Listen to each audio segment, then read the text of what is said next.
মৰমৰ ছাত্ৰ ছাত্ৰীসকল, আজি আমি আলোচনা কৰিম দশম শ্ৰেণী চেপ্টাৰ 5 সমান্তৰ প্ৰগতিৰ এক্সাৰচাইজ 5.2 কুৱেশ্যন নম্বৰ 4। এই কুৱেশ্যনটোত কৈছে 3,8,13,18 ...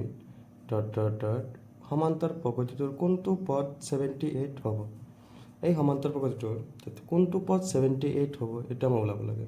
ইয়াত দিয়া আছে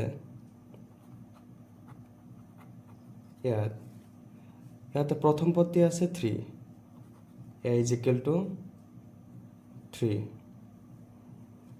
আৰু ইয়াত ডিৰ মান ওলাম আমি।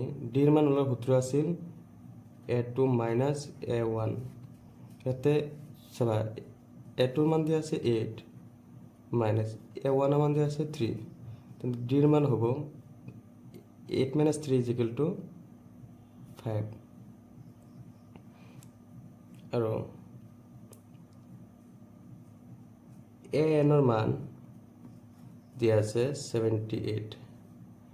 n is equal to এতিয়া আমি সূত্ৰ পাইছিলোঁ an is equal to a plus n minus 1 d।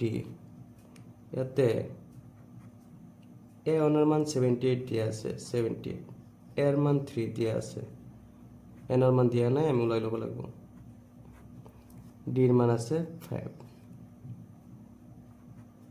78 ইফালে 3 টো প্লাছত আছে, ইফালে আহিলে মাইনাছ, add minus 1 5 78 ৰ পৰা 3 বিয়োগ কৰিলে আমি পাম 70।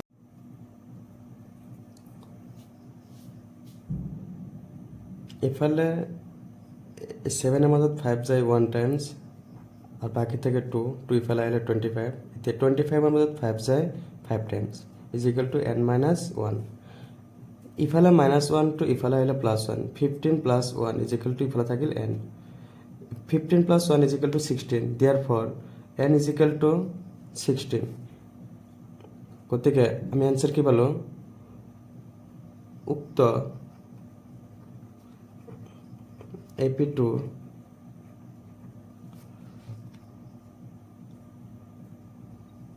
16তম